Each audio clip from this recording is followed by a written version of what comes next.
এখনো মনাকে রেডি করবো, মনা চুলগুল বাঁধবার প্রায়।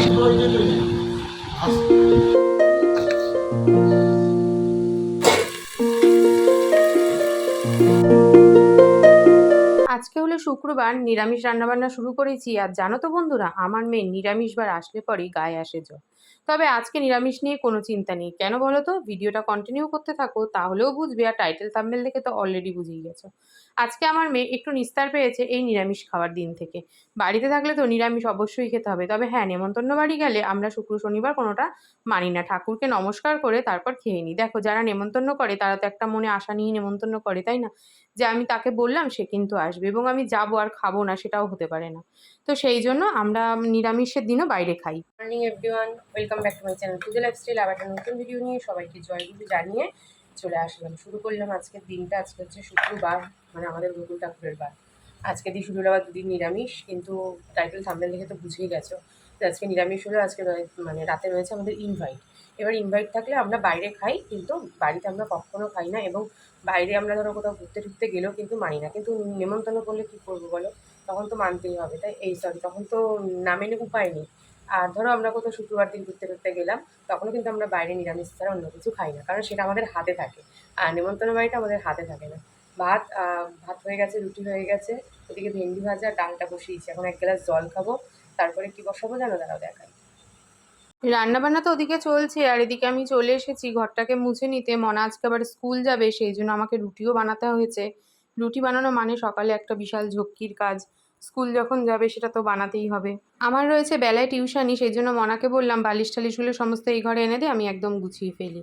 আর এই ঘরের যা অবস্থা করে রাখি কি আর বলবো। জামা কাপড় এনে যেমন গণেশ তেমন মেয়ে, দুজনেই ছড়িয়ে ছিটিয়ে এই ঘরে খাটটার উপর রেখে দেবে।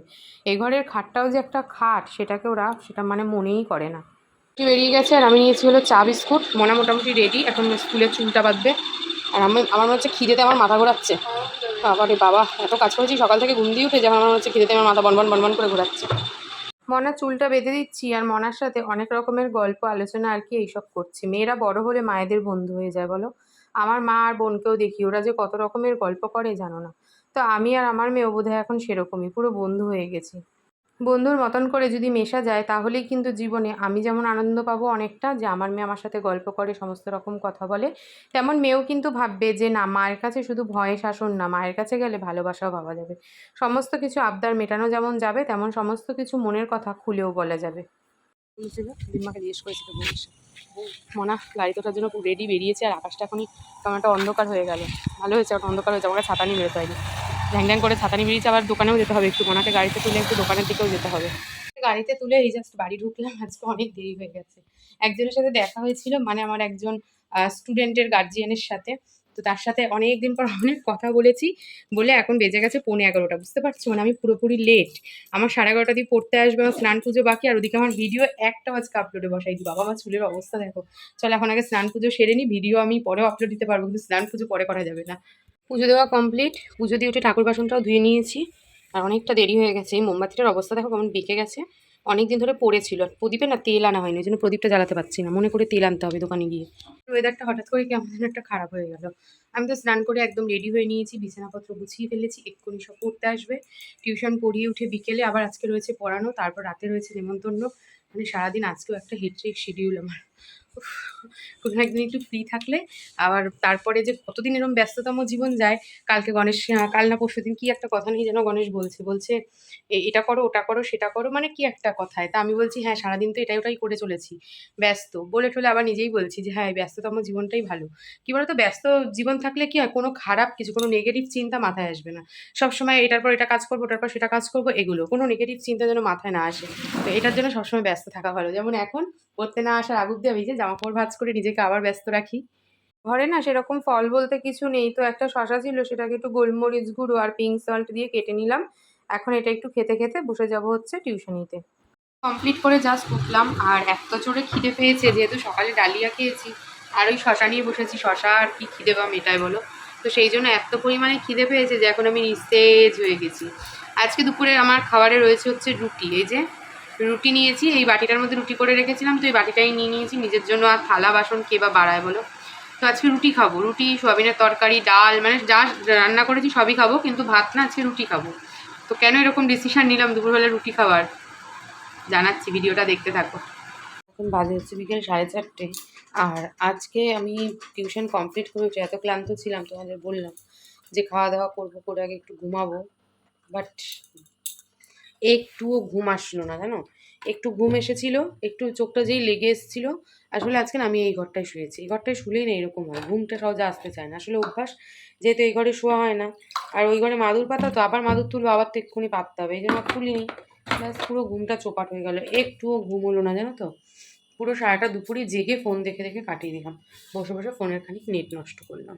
এখন ফোনটা চার্জে দেবো, গ্যাসের ওষুধ খাবো, জল খাবো, আর সন্ধে পুজো দিতে যাবো। বাজে হলো 5:30, মনা চলে এসছে বাড়ি, মনা বসেছে খেতে, প্রচণ্ড জোর খিদে পাইনি আজকে।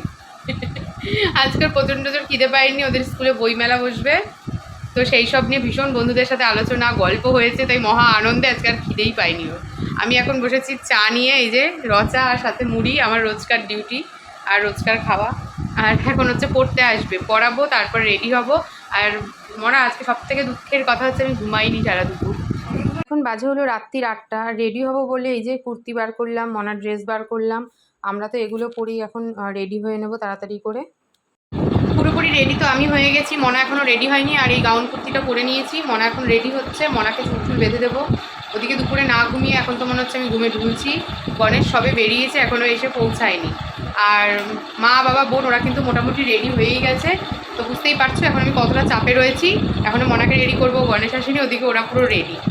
চলো তাহলে বাদ বাকিটুকু রেডি হয়ে নিই, আর কেমন লাগছে অবশ্যই কিন্তু কমেন্ট বক্সে জানিও। গণেশ বাড়ি চলে এসছে, আর এই যে রেডি হচ্ছে, আর মনা তো রেডি হয়ে ভীষণই অস্থির হয়ে গেছে, ও রেডি হলে আর 10 মিনিটও বসতে পারে না। যাই হোক, অনেকটা লেট হয়ে গেছে, 9টা প্রায় বেজে গেছে। এখন মারবাড়ি যাব, ওখানে গাড়ি রেখে তারপরে যাব হচ্ছে নেমন্তন্ন বাড়ি।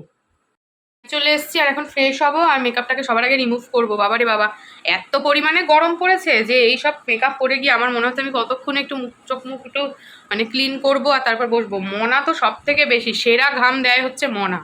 মনা যে কেন এত ঘামে জানি না। মনা নিজে কিন্তু কাঁচা নুন একদমই খায় না, মানে আমরা যদিও বা খাবারে একটু কাঁচা নুন খাই, অবশ্য মনা আগে একদমই খেত না, এখন তাও মাঝে সাথে একটু খায়, কিন্তু ও যেটুকু না নুন খায় তার থেকে বেশি মনে হয় যেন ঘেমে চেমে অস্থির হয়ে যায়, কেন যে কি জানি। তোমাদের কি কারো জানা আছে যে নুন কম খাওয়া সত্ত্বেও কেন এত ঘামে? ঘাম মানে আমরা জানি যে সে বেশি নুন খায়, বেশি কাঁচা নুন খেয়ে ফেলে, তাই সে ঘামে। কিন্তু মনার ক্ষেত্রে পুরোটাই দেখছি উল্টো, মানে যুগটাই পুরো উল্টে গেছে, সব কিছু খালি উল্টো। ফ্রেশ হয়ে গেছি, আর মনাও ফ্রেশ হয়ে গেছে, মনার চুলটা একদম বেনি করে দিলাম। এইমাত্র স্মার্ট ওয়াচের চার্জার খুঁজে পাওয়া নিয়ে একদম যুদ্ধ লেগে গেছিলো ঘরে, কান্নাকাটি পর্ব চললো, এখন আলটিমেটলি খুঁজে পাওয়া গেছে। আসলে ঘর ছাড়লে যা হয় আর কি, এদিকের জিনিস ওদিক, ওদিকের জিনিস সেদিক হয়ে গেছে। যাই হোক, চলো আজকের মতন ভিডিওটা এখানেই শেষ করছি। ভিডিওটা ভালো লাগলে প্রথম দিয়ে শেষ অবধি দেখো, লাইক কমেন্ট শেয়ার করো, আর ভিডিওটা ভালো লাগলে চ্যানেলটা অবশ্যই সাবস্ক্রাইব করে দিয়ে দিও। নেল পালিশ ছাড়াই নেমন্তন্ন বাড়ি দিয়ে ঘুরে চলে আসলাম, বুঝলে, আমি বলছিলাম না আমি এটাই ভুলে যাবো। যাই হোক, চলো আজকের মতন টাটা, দেখা হচ্ছে একটা নতুন ভিডিওতে। সবাই ভালো থেকো, সুস্থ থেকো, গুড নাইট।